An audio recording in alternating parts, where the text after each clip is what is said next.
Ողջույն բոլորին, ձեզ հետ Գևորգն է ու գրեթե 1 ամիս ես տեսանյութ չեմ հրապարակել, մի փոքր այլ հարցեր կային, բայց հիմա դա չէ կարևորը, նաև չկար ակումբային ֆուտբոլ, ազգային հավաքականներն են խաղում ու որպես այդպեսին տենց խոսելու բան էլ չկա, հա, այսինքն դուք գիտեք ոնց են վերաբերվում ազգային հավաքականների հանդիպումներին, հատկապես ընկերական հանդիպումներին, որոնք ոչ մի բան չեն տալիս բացի վնասվածքներից, հա, ինչը մենք տեսանք մի քանի ֆուտբոլիստների հետ, ինչը դժգոհություն առաջացրեց իհարկե, ու ես իրականում չեմ հասկանում կոնկրետ ազգային հավաքականների այդ ընկերական հանդիպումները, այո, եթե նայում ենք, որ թիմերը պատրաստվում են մունդիալին, թիմերը պետքա վերջնական տենց հասկանան մարզիչները, ով է պատրաստ, խաղացվածությունը ինչպես կաշխատի, որովհետև աշխարհի առաջնության ժամանակ այնտեղ փորձարկումներ իհարկե պետք չի անել, պետքա խաղալ արդյունքի վրա, հասկանալի է այդ որակավորման փուլի հանդիպումները, որտեղ մենք տեսանք, որ Իտալիայի հավաքականը արդեն երրորդ մունդիալն անոթ մեջ բաց է թողնելու, ինչը ուղղակի ողբերգալի իրավիճակ է, ինչ տեղի ունեցավ դրանից հետո Ջենարո Գատուզոն, Բուֆոնը, Իտալիայի ֆեդերացիայի նախագահը հրաժարական տվեցին, ինչը նորմալ է, ինչը չի աշխատում իհարկե մեզ մոտ, որը եւս պետքա լինի, որովհետեւ հավաքական անհաջողությունները գրանցում, հա, ոչ միայն ազգային, այլ նաեւ երիտասարդական տարբեր տարիքային հավաքականները ու պետք է իհարկե նման քայլի գնալ, իհարկե նման քայլ չի լինելու, հուսանք ամռանը ամեն ինչ կփոխվի, բայց ազգային հավաքականների դաթարի հետ կապված էլ ես էի դաթար վերցրել ու այսօր ես վերադառնում եմ, որովհետև եկավ ակումբային ֆուտբոլը։ Ինչի մասին ենք այսօր խոսելու։ Weekend-ին տեղի ունեցավ 3 կարևոր հանդիպում, որը պետք է ուշադրություն դարձնել։ Առաջինը դա Անգլիայի գավաթում Manchester City Liverpool-ն է, որտեղ Manchester City-ն հերթական ապտակը հասցրեց Liverpool-ին, եւ իհարկե Իսպանիայի առաջնությունում, որտեղ կարծես թե ամեն ինչ արդեն լուծվեց, Բարսելոնան հաղթեց Մադրիդի Ատլետիկոին, իսկ Մադրիդի Ռեալը պարտվեց Մալյորկային, ինչը կոնկրետ ինձ համար այդքան էլ զարմանալի չէր։ Այնպես որ խոսելու ենք այդ 3 հանդիպումներից, ինչ է ձեզանից պահանջվում, լայք, բաժանորդագրվեք իմ YouTube-յան ալիքին, հետևեք ինձ սոցիալական հարթակներում, Telegram-ում, Instagram-ում, որտեղ մենք պարբերաբար քննարկում ենք, ճիշտ է, ես այնտեղ եւս пассив էի, բայց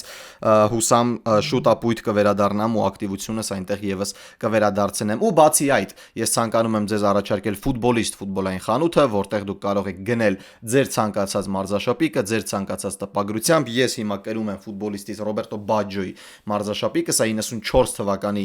մարզաշապիկն է, այդ լեգենդար 11 մետրանոցը, որը վրիպեց Բաջոն, ինչը ես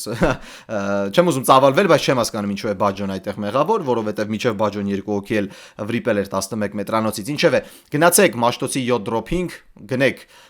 ֆուտբոլիստ Արմենիայից ձեր մարզաշապիկը ու դարձեք ֆուտբոլային աշխարհի փոքրիկ մասը։ Դե իսկ մենք գնանք քննարկենք top թիմերի հանդիպումները, չնայած այս պայդրությամբ Լիվերպուլին top անվանել այդքան էլ պետք չի։ Ու եկեք սկսենք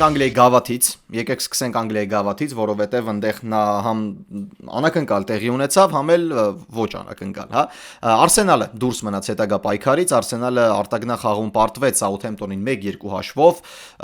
ու դա իրականում, չգիտեմ, ինչպես կարելի է նայել, ես շարունակաբար նշում եմ, որ Անգլիայի գավաթն ու Անգլիայի լիգայի գավաթը այն թիմերի համար, որոնք պայքարում են ավելի խոշոր մրցաշարերում, առաջնություններում, հա, եթե խոսենք Պրեմիեր լիգայի ու Չեմպիոնների լիգայի մասին, Անգլիայի գավաթն ու լիգայի գավաթը չհաղթելը որպես այդպիսին այդքան էլ լուրջ ցավ չէ, բայց արդեն մի քանի օրվա ընթացքում Արսենալը կարողացավ 2 մրցաշարում տանուլ տալ ու 2 մրցաշարում էլ այդքան էլ լավ հանդես չեկավ։ Արսենալը պարտվեց 1-2 հաշվով, ճիշտ է, ես չեմ դիտել այդ հանդիպումը, Հայկն է դիտել այդ հանդիպումը ու իր գրառումներից կարելի էր հասկանալ, որ Արսենալի մոտ լրջագույն խնդիր կար ռեալիզացիայի հետ, Արսենալի մոտ տպավորություն էր, որ ինչ որ կերպ նրանք թերագնահատած էին մտել խաղադաշտ, իմանալով որ կհաղթեն։ Արսենալը շատ հետաքրքիր կերպով բոլոր ֆուտբոլիստներին չակերտների մեջ վնասվածքներ հասցրեց, վերադարձրեց ակումբ, որպեսզի կարողանան մրցաշրջանից ամենակարևոր հատվածում ունենալ բոլոր հնարավոր ֆուտբոլիստներին, բայց այդ բոլոր հնարավոր ֆուտբոլիստները չօգնեցին Արսենալին դուրս գալ կիսաեզրափակիչ ու փաստացի Արսենալը արդեն 2 տիտղոսից զրկվեց։ Ես կրկնում եմ, որ Անգլիայի գավաթն ու լիգայի գավաթը ոչինչ են, եթե դու պայքարում ես ու լուրջ հավակնություններ ունես Պրեմիեր լիգայում ու Չեմպիոնների լիգայում ու կարծում եմ որ կարևոր է ուշադրություն դարձնել հենց այդ երկու գավաթներին, որ հիշում եք Լիվերպուլից եկավ, եթե չեմ սխալվում, Լիվերպուլից եկավ այդ տենդենսիա quadruple, 4 հնարավոր գավաթներ նվաճելը, բայց դա իմ կարծիքով ուղղակի տես ֆանատական մտածելակերպ է, ֆանատական ցանկություն է, որ ակումբը դառնա առաջինը, իր սիրելի թիմը դառնա պատմության մեջ առաջինը, որը 4 գավաթ կնվաճի, Անգլիայում, բայց իմ կարծիքով պայքարել տենց 4 ֆրոնտ ու փորձել 4-ում հասնել դրական արդյունքի իրականում շատ բարդ է, որովհետև ոչ միայն պետք է կազմի խորություն, ոչ միայն պետք է ամեն խաղին յուրահատուկ պատրաստվածություն, այլ նաև պետք է բախտ։ Արսենալի բախտը չբերեց լիգայի գավաթի եզրափակչում, Արսենալի բախտը չբերեց Անգլիայի գավաթում ու հիմա նրանք փաստացի երկու մրցաշարում դուրս մնալուց հետո պետք է պայքարեն Պրեմիեր լիգայի ու Չեմպիոնների լիգայի համար։ Մտահոգիչ է Արսենալի ֆուտբոլը, շատ մտահոգիչ է Արսենալի ֆուտբոլը ու այս երկու պարտությունները կարող են հոգեբանական լուրջ ազդեցություն ունենալ թիմի վրա։ Հիմա շատ կարևոր է Միկել Արտետայի իր մարշչական թիմի աշխատանքը, որպեսզի ֆուտբոլիստներին տրամադրի առաջիկա հանդիպումներին, հասկացնի, որ այն ինչը եղավ անցյալում է, հիմա պետք է պատրաստվել Պրեմիեր լիգայի վերադարձին, որովհետև այնտեղ քանի 7 միավորի կամ 8 միավորի առավելություն ունի Արսենալը Մանչեսթեր Սիթիից։ Ես չեմ հավատում, որ Արսենալը այդ առավելությունը կկորցնի ու եթե կորցրեց, ուրեմն արժի փակել այդ ակումբը, բայց Անգլիայի Պրեմիեր լիգան ու Չեմպիոնների լիգան իմ կարծիքով այս պահին ամենակարևորն են, որի մասին պետք է մտածի Միկել Արտետան ու իր ֆուտբոլիստները։ Անգլիայի գավաթից դուրս մնալ իհարկե անակնկալ էր, բայց ամենալուրջ պրոբլեմներից մեկը չէր։ Ամենալուրջ պրոբլեմներից մեկն է իհարկե Լիվերպուլի համար հերթական ստորացուցիչ պարտությունը կրել ու դուրս մնալ հերթական մրցաշարից։ Լիվերպուլը երրորդ անգամ այս մրցաշրջանում հանդիպեց Մանչեսթեր Սիթիին, երկրորդ անգամ Էտիհադում ու երկրորդ անգամ անընդմեջ Էտիհադում Լիվերպուլը բաց է թողնում 3 եւ ավել գնդակ։ Իրականում ինչ կարելի է ասել այս հանդիպման մասին, երկու թիմերն էլ դուրս են եկել մարտական կազմով, հնարավոր բոլոր ֆուտբոլիստները խաղադաշտ էին դուրս եկել, այնտեղ Արնե Սլոտը կատարել էր որոշակի փոփոխություններ կիսապաշտպանությունում, Մակալիստերն էր մնացել պայստայինների նստարանին, դա կարելի է հասկանալ նաեւ այն առումով, որ Մակալիստերը, քանի որ հարավ-ամերիկացի Մակալիստերը երկար ճանապարհ է կտրել գալու համար ու գուցե ֆիզիկապես 90 րոպե անցկացնելու հնարավորություն չկար, դուրս էր եկել խաղադաշտ Կուրտիս Ջոնսը։ Իսկ մնացած առումով թե Սիթին, թե Լիվերպուլը մարտական էին, մեկնարկային 30 րոպեների ընթացքում ավելի շատ էր գնդակով Լիվերպուլը, մեկնարկային 30 րոպեների ընթացքում ավելի սուր ու կոնկրետացված էր խաղում հենց Լիվերպուլը, նրանք էին տիրում գնդակին, նրանք էին ստեղծում պահեր, որ ասեմ, այդպես լրջագույն պահեր Լիվերպուլը ունեցավ, մինչև բաց թողած գոլը դա Սալահի պահն էր, որտեղ Սալահը ցույց տվեց, որ ինքը վերջ, ուղղակի պետքա, այս չգիտեմ քանի ամիս է, 3 ամիս է մնացել, նայենք նրա խաղը, փորձենք չջղայնանանք, վերջում շնորհակալություն ասենք ու արդեն Լիվերպուլը ապրի post Սալահյան էրա եւ երկրորդը Ուգո Էկիտիկեի պահն էր, որը, չգիտեմ, ինչ որ զարմանալիորեն շեշտը դրեց ուժի վրա ու գնդակը բարձր ընթացավ։ 30-րդ րոպեից հետո Մանչեսթեր Սիթին վերցրեց գնդակը ու Լիվերպուլը կրկին ցույց տվեց իր ամենաթույլ կողմերը ու Մանչեսթեր Սիթին խոցեց այդ թույլ կողմերին։ Նախ 11 մետրանոց Վիրջիլ վան Դեյկը խախտեց կանոններին, 100%-անոց 11 մետրանոց էր, Հոլանդը դարձավ գոլի եղինակ, հետո երկրորդ խաղակեսի, առաջի խաղակեսի վերջնամասում Հոլանդը դուբլ գրանցեց ու ես իմ տելեգրամյան ալիքում գրեցի, որ արդեն ամեն ինչ ավարտված է։ Իմաստ չկա հետևելու, Լիվերպուլը քամբեք չի ձևակերպելու ու երկրորդ խաղակեսում արդեն եւս 2 գոլ, Հոլանդը հետրիկ պլյուս Սեմենյո։ Շատ խորհրդանշական է այն ամեն ինչը կատարվում է Լիվերպուլի ցանկացած ֆուտբոլիստների ու նրանց կարիերայի միջև, Անտուան Սեմենյո ու Մարգեհի, Սեմենյոն, որ պետք է տեղափոխվեր Լիվերպուլ, բայց գնաց Սիթի, գոլի եղինակ է դառնում, երկրորդ անընդմեջ հաղթանակն է տոնում Լիվերպուլի նկատմամբ, Մարգեհին այս մրցաշրջանում 5 անգամ խաղացել է Լիվերպուլի դեմ, 5 անգամ էլ հաղթել է, թե Crystal Palace-ում, թե բանում Manchester City-ում ու երևի թե հիմա միտեղ Մարգեհին շնորհակալություն է հայտնում իր գործակալին, որ մերսի, որ ամռանը չստացվեց իմ տեղափոխությունը Լիվերպուլ, որովհետև կոնկրետ էս Լիվերպուլում ես խաղալ չէի ցանկանում։ Ինչ կարող եմ ասել ընկերներ։ Երևի թե եթե խոսեմ Լիվերպուլի մասին, կարծում եմ կրկնվելու եմ, եթե խոսեմ Լիվերպուլի մասին, կարծում եմ մեր լեզվով ասած ջուր եմ ծեծելու, բայց սա այն Լիվերպուլը չէ, որ ես տեսել եմ, սա այն Լիվերպուլը չէ, որ ես ցանկանում եմ տեսնել, առանց էներգիա, առանց ցանկության, առանց տեմպի, պաշտպանությունում շատ են խոտանները, հենակետային գոտին բաց է, չգիտեմ, Արնե Սլոտը չի կարողանում գուշակել մրցակցի մարտավարությունը, երկրորդ խաղակեսերը, երբ Լիվերպուլը նախորդ մրցաշրջանում անցկացնում էր հիանալի, հիմա անցկացնում է շատ վատ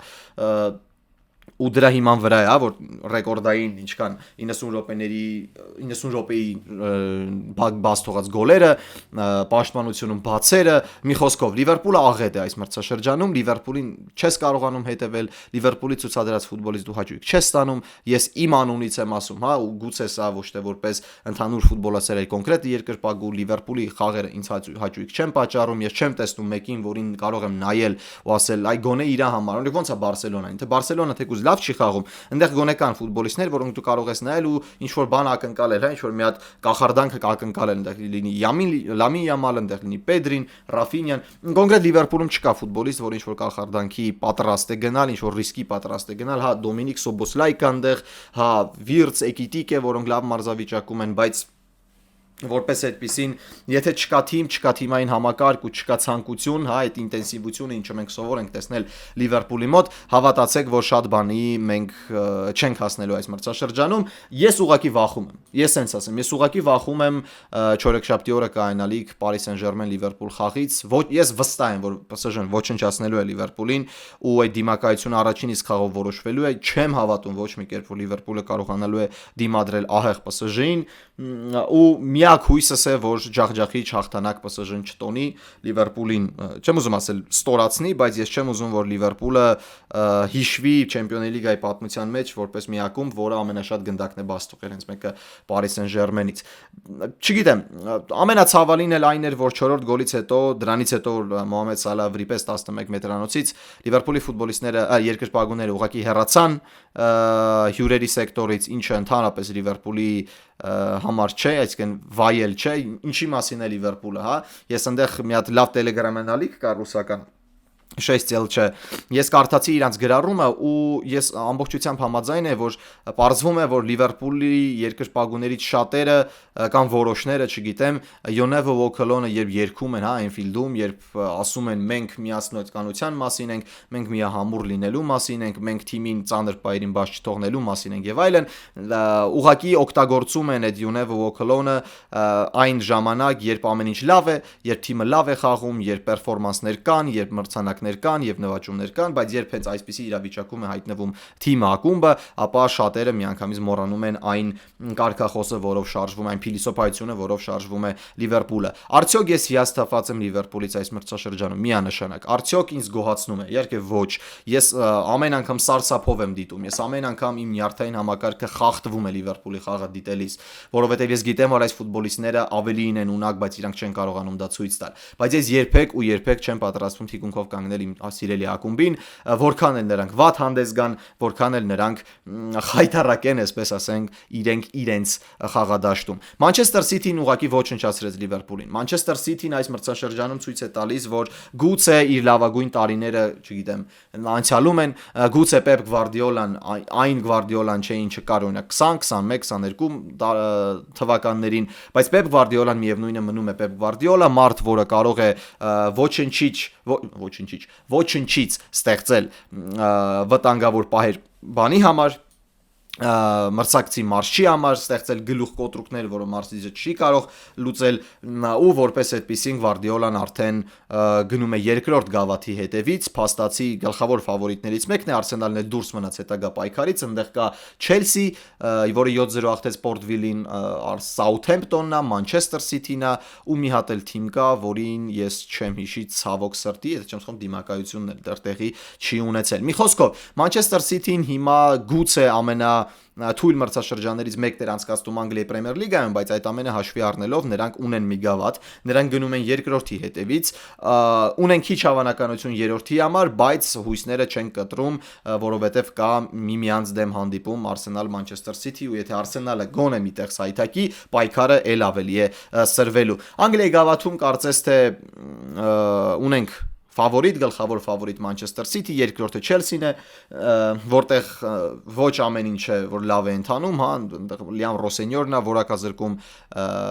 Էնցո Ֆերնանդեսին երկու խաղով, որ հայտացուցակից դուրս է մնում, որովհետև ուղղակի Էնցո Ֆերնանդեսն ասել է, որ ինձ դուր է գալիս Մադրիդը, որովհետև ինքը նման է Բուենոս Այրեսին, ես կուզեի ապրեի Մադրիդում։ Մարդիկ միանգամից գնացել են այն մտքին, որ ես ուզում եմ գնամ խաղամ Մադրիդի Ռեալում։ Գուցե տողատակով կա նման արտահայտություն։ Իրոք, գուցե տողատակով ու բոլորս էլ հասկանում ենք, որ ուղակի Էնցո Ֆերնանդեսը դրա մասին չէր ասի, բայց քանզի փաստացի չի խոսվել դրա վերաբերյալ, պատժել ֆուտբոլիստին իրականում ես իմաստ չեմ տեսնում։ Նույն բանը կարելի ասել նաև Ռոդրիի մասին, Ռոդրին էլ է խոսել Մադրիդի Ռեալից, բայց ի տարբերություն Լիամ Ռոսենյորի ու Պեպ Գվարդիոլայի մարզիչները շատ տարբեր մոտեցումներ ունեցան։ Ռոդրին շարունակում է մնալ կարևոր ֆուտբոլիստ, Ռոդրին շարունակում է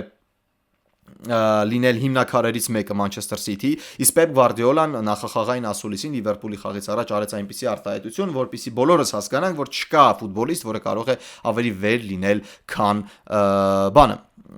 ակումբը։ Պեպ Գվարդիոլան ուղղակի ասեց, եթե դու ցանկանում ես գնալ, ուղղակի գնա։ Վստահեցնում եմ փոխարինող Գվարդիոլան կգտնի։ Գուցե նույն մակարդակի չէ, բայց Պեպ Գվարդիոլան կգտնի այն ֆուտբոլիստին, որը կարող է փակել Ռոդրիի դիրքը, չնայած որ իսպանացուն նոր պայմանագիր Սիթին արդեն իսկ առաջարկել է։ Լիվերպուլն աղետ է, Մանչեսթեր Սիթին լավն էր, Հոլանդը հետրիկ է ձևակերպում, երբ կար ժամանակահատված, որ Հոլանդը չէր կարողանում գրավել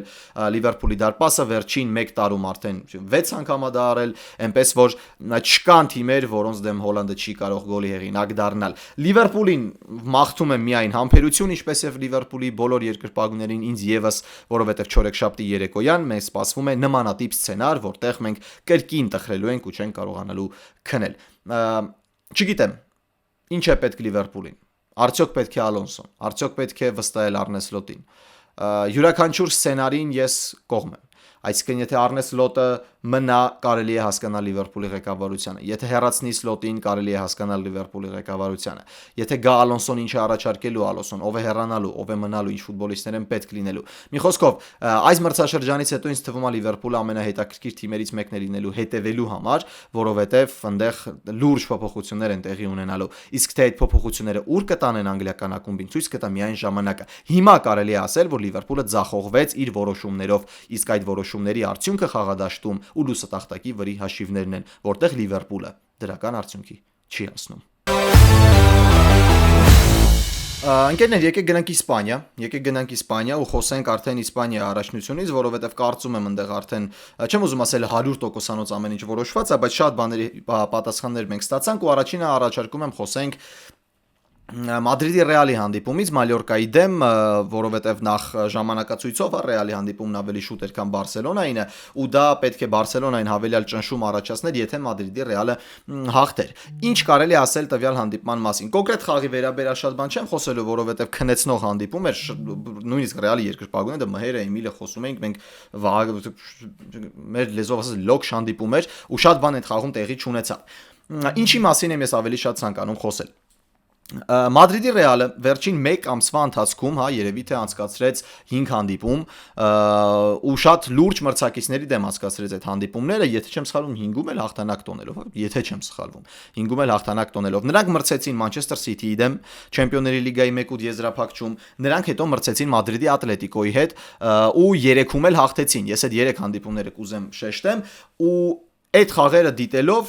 միայն կարելի էր հաճույք ստանալ Մադրիդի Ռեալի ֆուտբոլից, որովհետև sense դու նայում ես, հասկանալի է ինչ անում Մադրիդի Ռեալը, հասկանալի է ինչ մարտավարությամբ է խաղում Մադրիդի Ռեալը, ով այնտեղ գլխավոր դերակատարները, ովքեր են սև գործ կատարում, ովքեր որ տեղաշարժումով ինչ գործողություն են կատարում, մի խոսքով, լավն էր ամբողջ թիմը, այնտեղ Չուամենին էր շատ լավ,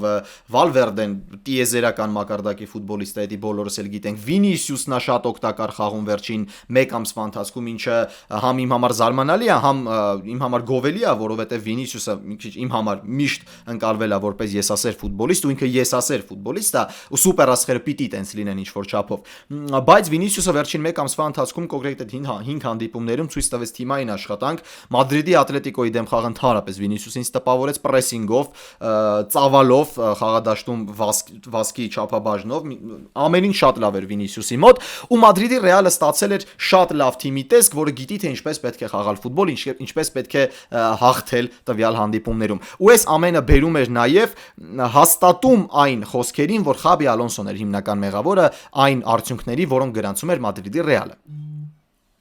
Ու շատերը արդեն հավատում են այդ ամենին։ Իրոք, շատերը արդեն հավատում են այդ ամենին, որովհետև Ալվարո Արբելոան աշխատում է Անչելոտիի ոճով, ինքը վստահում է ֆուտբոլիստներին, ինքը դետալային փոփոխություններ է անում։ Այսինքն խաղի մոդուլը ինքը չի փոխում, ինքը որ թեթև մարտավարություն փոխեց, ինքը ֆուտբոլիստների որոշակի դիրքեր ու գործողություններ փոխեց, բայց որպես այդպեսին Մադրիդի Ռեալը մնաց Մադրիդի Ռեալ ու դրա հաշվին Ռեալը կարողանում էր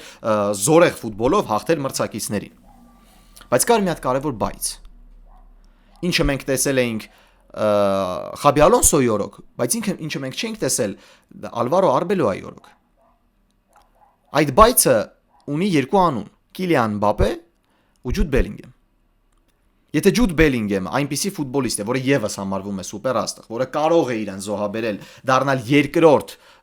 այսպես ասենք, դերակատար թիմում, առաջատար դերակատարներից երկրորդը, ապա Կիլիան Մբապեն այդպիսի ֆուտբոլիստ չէ։ Ու եթե դու ունես խաղադաշտում կամ քո թիմում Կիլիան Մբապե, դու չես կարող չխաղացնել Կիլիան Մբապեին։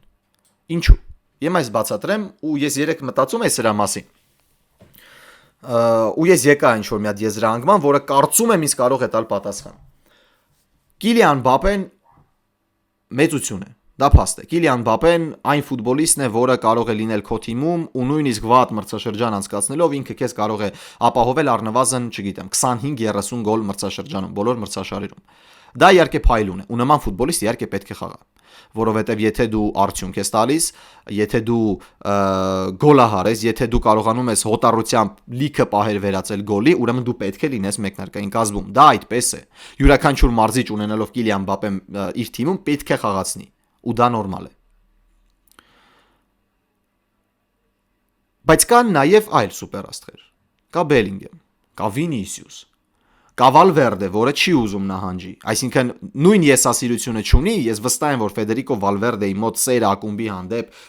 սերը թիմային աշխատանքի հանդեպ շատ ավելի վեր է կամ Բելինգեմի կամ Կիլիան Մբապեի մոտ, բայց Ֆեդերիկո Վալվերդեն պարբերաբար ցույց է տալիս այլ արժեքներ առաջատար լինելու համար, ու Վալվերդեն եւս կարող է համարվել Մադրիդի Ռեալի սուպերաստղ։ Բայց մի տեսակ երբ Կիլիան Մբապեն հայտնվում է Մադրիդի Ռեալի մեկնարկային կազմում ու կոնկրետ Մալյորկայի դեմ այն ինչ մենք տեսանք, Մբապեի արկայությունը թիմի մեկնարկային կազմում ամբողջությամբ քանդեց այն ամենը, ինչ ստեղծեց վերջին 1 ամսվա ընթացքում Ալվարո Արբելոան։ Ու ես եկա այսպիսի եզրահանգման։ Ես շարունակաբար ասում եմ ու ասելու եմ, Գալակտիկոսը չի աշխատելու։ Դու չես կարող ունենալ մեկ թիմում 3-4 սուպեր աստղ, որոնք եկել են թիմ լինելու համար մեկը որպես դեմք ու փորձես գտնես այդտեղ բալանս։ Դա անհնար է։ Դա ուղղակի անհնար է։ Դա ոչ թե ես եմ ասում, ոչ թե չգիտեմ Վասյանն է ասում կամ Պետրոսն է ասում, դա փորձի վառ ապացույց է։ Մենք տեսել ենք օրինակներ, որ չի աշխատում Գալակտիկոսը։ Նույն Ռեալի Գալակտիկոսը չաշխատեց։ 2010-ականների սկզբում, երբ Իբրահիմովիչը եկավ Բարսելոնա, իր էգոն, իր ցուցադրած ֆուտբոլը ինքը համար մեկը պետք է լիներ, բայց այնտեղ դու չէիր կարող համար մեկը լինել, որտեղ այնտեղ կար Լիոնել Մեսի։ Ու դա էլ բերեց Պեպ Գվարդիոլայի հետ կոնֆլիկտի, որտեղ Գվարդիոլան իդեպ շատ ճիշտ գործելով, որպես այդպեսին եթե post factum դիտենք, ընտրեց Մեսին։ Ու ոչ մեկ ոչ մի բան չկարողացավ ասել, որովհետև դրանից հետո Բարսան հաղթեց հնարավոր բոլոր գավաթները, իսկ Պեպ Գվարդիոլան դարձավ հանճար։ Ու հիմա այսպիսի մի իրավիճակ է ստեղծվել, երբ այսպես ասեմ, Ալվարո Արբելոան հայտնվել է մի հատ անելանելի իրավիճակում, որտեղ նա պետք է թիմին արդյունք տա, նա պետք է այնպես անի, որ թիմը խաղա լավ ֆուտբոլ, ու նա պետք է խաղացնի իր սուպերաստղերին։ Վերջին 1 ամսվա ընթացքում թիմի սուպերաստղը Վինիսիուս Ջունիորն էր։ Ու խաղը կառուցվում էր ամենավտանգավոր կետը հանդիսացնելով Վինիսիուս Ջունիորին, որի օգնական կլինի նաև Ֆեդերիկո Վալվերդեն։ Ու այդ ամենը աշխատում էր։ Ռեալը սովոր է Վինիսիուսի առաջատարությամբ խաղալ։ Ու Ռեալը հաղթում է, երբ Վինիսիուսն առաջատար է խաղադաշտում։ Շեշտը դրվեց Վինիսիուսի վրա։ Ու այդ ամենը աշխատեց։ Բայց շեշտը դրվեց, չեմ ուզում ասել ճարահատյալ, բայց լավ, հանգամանքներից ելնելով, որովհետև ոչ Բելինգեմ կար, ոչ Կիլիան Մբապե վնասվածքների պատճառով։ Ու կոնկրետ այդ 1 ամիսը, երբ որ դու դիտում էիր Մադրիդի Ռեալի հանդիպումները, դու ասես նայում ես, ասում ես, լավ, ինչին էր պետք Մբապեն։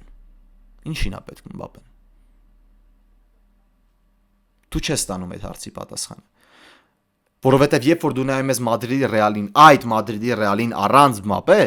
դու ասում ես լավ, ստեղ մի հատ լավ կենտրոնական հարձակվող բերեք, որը լավ գուցե ամենաթոփը չի, չգիտեմ, Վլահովիչ, Օսիմհեն, Շեշկո նույն բերեք դրեք կենտրոնական հարձակվող, որը պաշտպան կհավաքի իր վրա, որը գոլ է կապահովի 15-17 գոլ մրցաշրջանում ու տեսեք ոնց է ճախրում Մադրիդի Ռեալը։ Ու դա այդպես էր։ Բայց հենց խաղադաշտում է հայտնվում Կիլիան Մբապեն, ամեն ինչ ընկնում է ջուրը։ Դու չես կարող չաշխատել Կիլիան Մբապեի վրա, որովհետև այդ ֆուտբոլիստը քեզ ապահովում է արդյունավետություն, շատ լուրջ արդյունավետություն։ Ոստեղ գալիս է մի հատ շատ հետաքրքիր պարադոքս, որը երեք իմ աչքին ընկավ ու ես իրականում կուզեմ նաև ձեզանից հարցնել այդ ամենի մասին, կապված առաջատարության ու ինչպես գտնել բալանս։ Ես որ շարունակաբար ասում եմ Կիլիան Մբապեն պետք չէր Մադրիդի Ռեալին, Կիլիան Մբապեն հիմա էլ պետք չէր Մադրիդի Ռեալին, բայց Կիլիան Մբապեն հիմա Ռեալում է ու ոչինչ չես կարող անել։ Ալվարո Արբելոան ավելի հեշտ իրավիճակում հայտնվեց, քան Խաբի Ալոնսոն, որովհետև Ալվարո Արբելոան ստացավ մի այնպիսի թիմ, որտեղ վնասվածք ունեն 3 սուպերաստղերից 2-ը, ու ինքը վերցրեց, կառուցեց 1 սուպերաստղի հիման վրա թիմը, ֆուտբոլը, ու այդ ֆուտբոլը աշխատեց։ Խաղադրույքը Արբելոան կատարեց Վինիսիուսի վրա, ու դա աշխատեց, ընկերներ։ Վինիսիուսն արդարացրեց, թիմը արդարացրեց։ Ու երբ որ Կիլիան Մբապեն մտավ խաղադաշտ Մալյորկայի դեմ ու Ռեալը տանուլ տվեց ամեն ինչ, ու վարձ զգացվում էր դա նրանից էր, որ հարցակման կրակակետում կամ Մբապե բոլորն աշխատում են Մբապեի վրա, իսկ Մբապեն կոնկրետ Մալյորկայի դեմ ուներ լրջագույն խնդիրներ ռեալիզացիայի հետ, Ալվարո Արբելոային մի տեսակ հարցեր չկան։ Բոլոր հարցերը ֆուտբոլիստներին են, որ իրենք առանց ցանկության խաղացին, բոլոր հարցերը Կիլիան Մբապեին են, որ ինքը չկարողացավ օգտագործել պահերը եւ այլն եւ այլն։ Արդյոք ես համամիտ եմ դրա հետ։ Իհարկե համամիտ եմ։ Բայց այսպիսի մի հարց այն երկրպագուներին Մադրիդի Ռեալի, որոնք շարունակաբար քննադատում էին Մադրիդի Ռեալի գլխավոր մարզիչ Խաբի Ալոնսոին գլխավորությամբ Վահագն Ամիրջյանի, իմ սիրելի թանկագին ընկերոջը։ Իսկ ինչու այդ իրավիճակներում կապ ուներ Ալոնսոն, այլ ոչ թե ֆուտբոլիստները։ Ինչու էր դա այդպես։ Ինչու էր, որ երբ կար ընտրություն ու Ալոնսոն դա հասկանում էր, որ սուպեր թիմ չես կարող հավաքել ունենալով 3 սուպերաստղ, որտեղ 3-ն էլ պետք է լինեն առաջնային դերակատար։ Ալոնսոն խաղադրույք կատարեց Կիլիան Մբապեի վրա։ Ու Կիլիան Մբապեն վիճակագրորեն արդարացնում էր բոլոր սպասելիքները։ Մբապեն լավագույն ռմբարկուն էր, Մբապեն լավագույն ռմբարկուն է Չեմպիոնների լիգայում, ու դա հիմնականում Ալոնսոյի օրոք է եղել։ Մբապեն լավագույն ռմբարկուններից է իսպանական Լա լիգայում, ու դա եւս հիմնականում Խաբի Ալոնսոյի ֆուտբոլից է եկել։ Ու ես հիշում եմ հանդիպումներ, որտեղ Մադրիդի Ռեալը շատ լավ էր խաղում, երբ շեշտը դրված էր միայն Կիլիան Մբապեի վրա, երբ չկար Վինիսիուս։ Ֆուտբոլ լավ էր խաղում։ Բայց հենց հայտնվում էր Վինիսիուսը Բելինգեմի հետ խաղադաշտում ամեն ինչ շատ կորում էր։ Ու հիմա նույն բանն է տեղի ունենում հակառակ սցենարով։ Վինիսիուսի վրա է խաղադրույքը կատարել Արբելոան, ֆուտբոլը ստացվում է, երբ որ կա խաղադաշտում միայն Վինիսիուսը, առավելագույն դեպքում Ջուդ Բելինգեմը, բայց հենց հայտնվում է Կիլիան Մբապեն, ամեն ինչ քանդվում է։ Բայց եթե առաջին դեպքում խայտարակ մեղավոր էր Խաբի Ալոնսոն ու ինքը պետքա հեռացվեր, որովհետև ինքը պատրաստ չէր Մադրիդի Ռեալին, ու ինքը թոփ մարզիչ չի շատերի համոզմամբ, իսկ ինչու հարցեր չկան Ալվարո Արբելոային։ Անձամբ ես հարցեր չունեմ, ընկերներ։ Ուղղակի իմ հարցադրումը այն մարդկանց համար է, որոնք քննադատում են Խաբի Ալոնսոին եւ հիմա չեն պատրաստվում քննադատել Արբելոային, որը պետք է գտնի բալանս, որը չկա Մադրիդի Ռեալում։ Չխաղացնել Մբապեին հնարավոր չէ։ Չխաղացնել Վինիսիուսին հնարավոր չէ։ Եթե վնասվածքից ամբողջությամբ ապակինվել է Բելինգեմը, չխաղացնել Բելինգեմին հնարավոր չէ։ Բայց այդ ամենը բերում է դիսբալանսի։ Իսկ Ռեալը դիսբալանսով շատ խոցելի թիմ է դառնում։ Իսկ Ալվարո Արբելոան չի գնա այն խիզախության, որովհետև բոլորս էլ հասկանում ենք ինչպես է աշխատում կառուցվածքը Մադրիդի Ռեալում, ու չի նստեցնի պայստայինների նստարանին Մբապեին կամ Վինիսիուսին։ Երկուսն էլ խաղալու են։ Իսկ երկուսի խաղալու դեպքում էլ Մադրիդի Ռեալը կմնա առանց լուրջ տիտղոսի։ Եթե Բավարիայի դեմ դուրս գա Մադրիդի Ռեալը առանց Կիլիան Մբապեի մեկնարկային կազմում ու խաղային նույն կազմով այն նույն ֆուտբոլը, ինչ խաղաց Մանչեսթեր Սիթիի դեմ ու Ատլետիկոյի դեմ, վախում եմ Մադրիդի Ռեալը ունի լուրջ հավակնություններ կիսաեզրափակիչ դուրս գալու համար։ որովհետև այդ Ռեալը խայտարակ վտանգավոր է նույնիսկ զորեղ Բավարիայի դեմ, որը իդեպ հաղթեց ներքին առաջնությունում ֆանտաստիկ ֆուտբոլով։ 0-2 պարտվում էին Ֆրայբուրգին, 3-2 հաղթեցին։ Բիշոֆն ու Կարլը դարձան գոլի։ Բիշոֆը դուբլ գրանցեց, երկու գեղեցիկ գոլ հերվից, պլյուս Կարլը դարձավ գոլի հեղինակ։ Բայց այս Մադրիդի Ռեալը, որտեղ դու պետք է խաղացնես ինչ որ ֆուտբոլիստների, որովհետև այդ ֆուտբոլիստները սուպեր աստղեր են, բերելու է լուրջ խնդիրների։ Եթե ոչ այս մրցաշրջանում, ապա գալիքում հաստատ, որովհետև պետք է լուծում գտնել։ Պետք է լուծում գտնել։ Ու վախում եմ այդ լուծումը բացասական չազդի Վինիսիուսի վրա։ Երեքն էլ ուզում են մնալ Ռեալում, երեքն էլ ուզում են պատմություն կերտել։ Բայց ես չեմ հավատում, որ երեքը միաժամանակ խաղադաշտում կտան այն արդյունքը, թիմային արդյունքը, որը տվեց Ռեալը վերջին 1 ամսվա ընթացքում առանց Կիլիան Մբապե։ Ռեալը պարտվեց Մալյորկային 1-2։ Այնտեղ լավ ֆուտբոլ չգնաց։ Ռեալը արժանի էր պարտության, որովհետև ինքը չխաղաց հաղթանակի։ Միայն Մբապեն պահեր ունեցավ, որը նա չիրացրեց։ Այսպիսով, նվիրելով որպես այդպիսին Իսպանիայի առաջնությունը կատալոնական Բարսելոնային, որը իր հերթին հաղթեց Մադրիդի Ատլետիկոին։ Գնանք եւ խոսենք այդ հանդիպման մասին։ Եվ վերջին հանդիպումը, որի մասին ես ցանկանում եմ խոսել, դա Բարսելոնա Մադրիդի Ատլետիկո։ Ավելի ճիշտ Ատլետիկո Մադրիդ Բարսելոնա հանդիպումն էր, որտեղ մետրոպոլիտանում էր հանդիպումը կայանում։ 2-1 հաշվով Բարսան կարողացավ հաղթել Ատլետիկոին ու ընդհանուր առմամբ երկու խաղակեսեր երկու շատ տարբեր սցենարներով ընթացան ու դա իհարկե հասկանալի պատճառներով էր։ Ինչ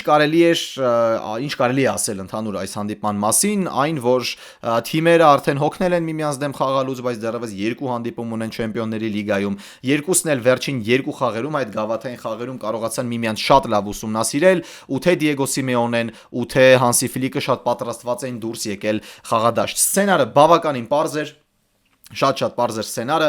թե ինչպես են խաղալու Բարսան ավելի շատ գնդակով էր, Ատլետիկոն հիմնականում պաշտպանության վրա էր միտված, բայց հարձակվելիս բավականին խիզախ էր, ինչը կարելի է ընդգծել այս մրցաշրջանում Դիեգո Սիմեոնեի մոտ, ինքը ունի այն ռեսուրսը, որ կարող է խիզախ հարձակվել,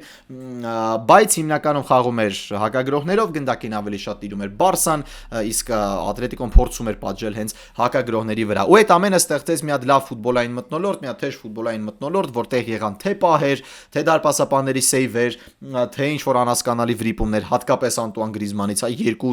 դրվագում, եթե երկրորդը խաղից դուրս վիճակեր, բայց ինքը նպաստավոր դիրքից վրիպեց, ապա առաջին լուրջ պահ, երբ Ատլետիկոն ստեղծեց, Գրիզմանը ուղղակի էլեգանտ երկուսին պարկացրեց, բայց չգիտես ինչու մոտ տարածությունից հարվածեց Ժուան Գարսիայի վրա։ Պարբերաբար թիմերը փորձում էին գտնել բացեր, Մադրիդի Ատլետիկոն շարունակում էր շեշտը դնել Բարսայի բարձր դիրքավորման վրա ու փորձեր պաշտպանների թիկունքի հաշվին գնդակներ ուղարկել, որպեսզի ֆուտբոլիստները դուրս գան մենակ, ու այդ պահերը, որոնք եկան Բարսելոնայի տարածքային առավելությունը, նրանց վստահությունը, որ ավելի շատ էր գնդակով եւ այլն, բերեց այն սխալին, ինչը արեց Մադրիդի Ատլետիկոն գոլի ժամանակ։ Պաշտպանները բարձր դիրքավորվեցին, խորքից հավաքեց Ջուլիանո Սիմեոնեն եւ շատ լավ փոխանցումը Սիմեոնեին ավարտվեց հենց գոլով։ Սիմեոնեն շարունակում է ինցիացնել, Սիմեոնեն շարունակում է փայլել, հիմա չգիտեմ շատերը այդ կարող է չեք սիրում, որովհետեւ ինքը Դիեգո Սիմեոնեի որդին է, որովհետեւ ինքը այնտեղ բան անում,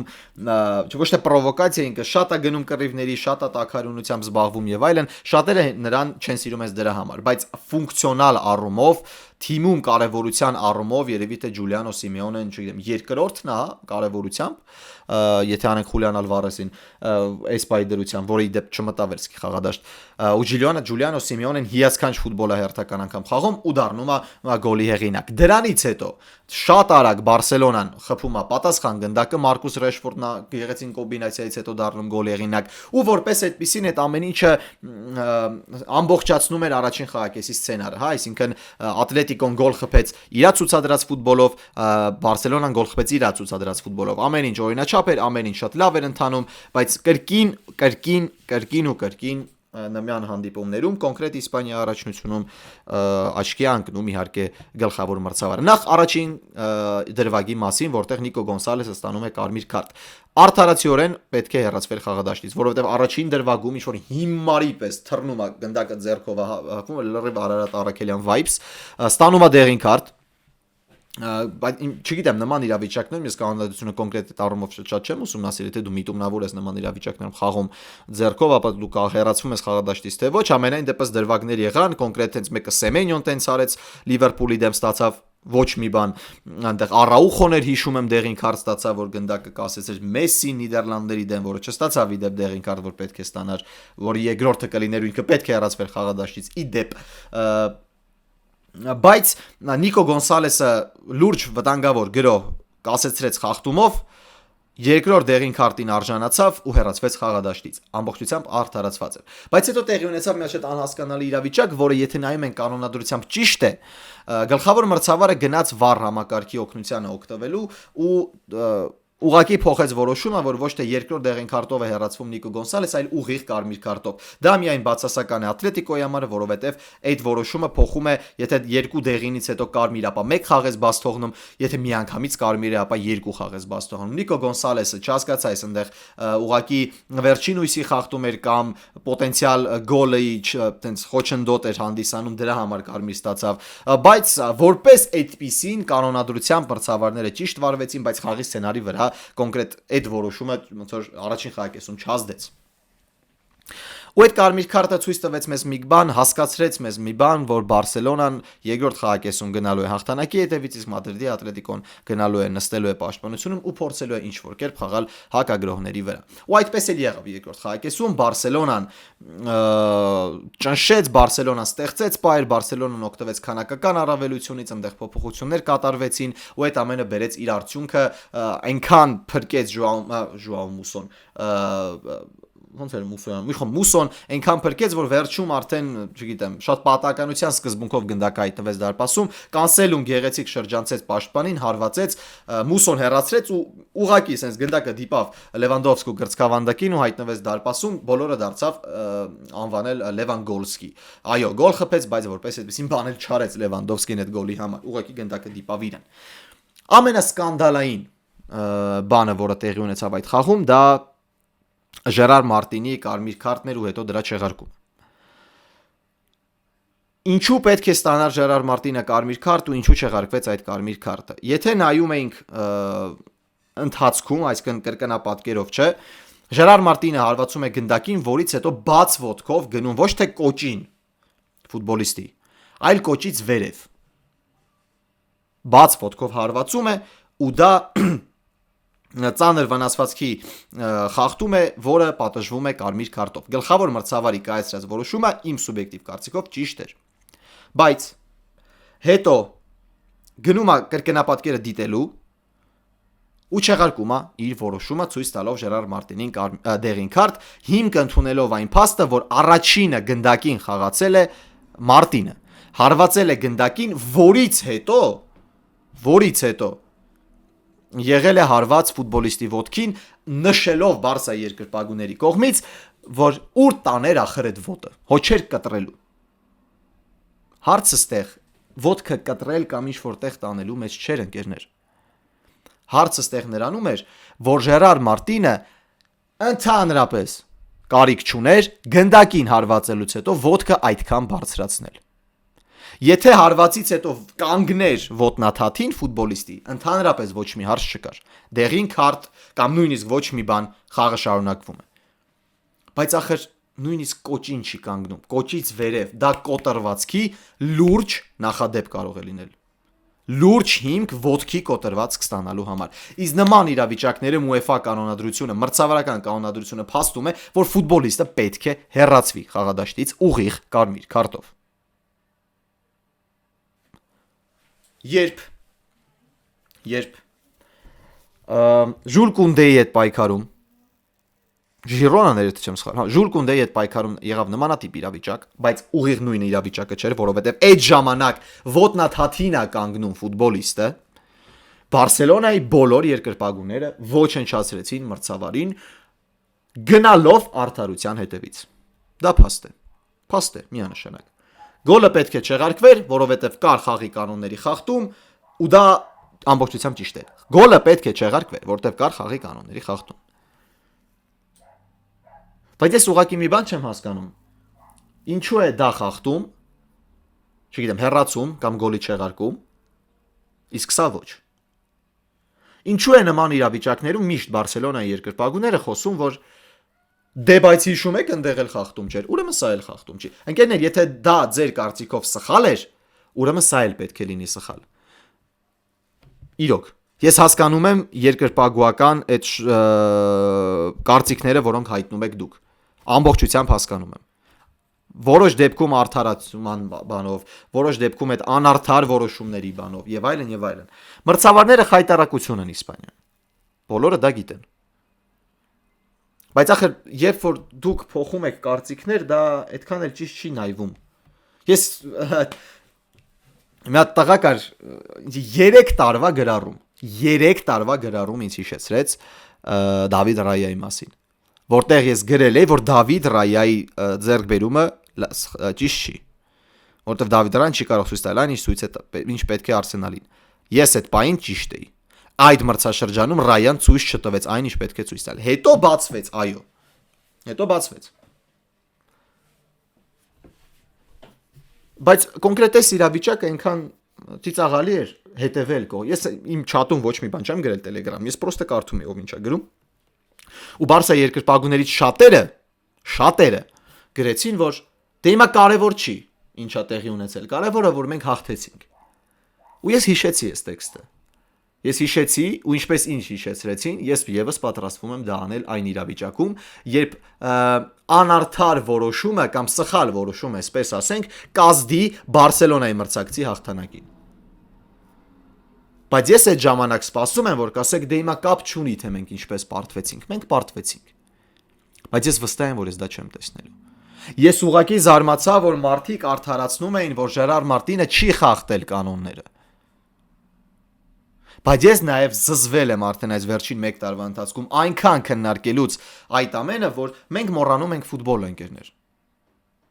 Մենք մոռանում ենք ֆուտբոլը կենտրոնանալով տենց ապուշ դետալների վրա, որոնք առաջացնում են քննարկում, որոնք առաջացնում են սկանդալ։ Հիմա շատերը նայում են ֆուտբոլ, ոչ թե նրա համար, որ իրենց թիմը հաղթի, այլ փնտրելու ավելի շատ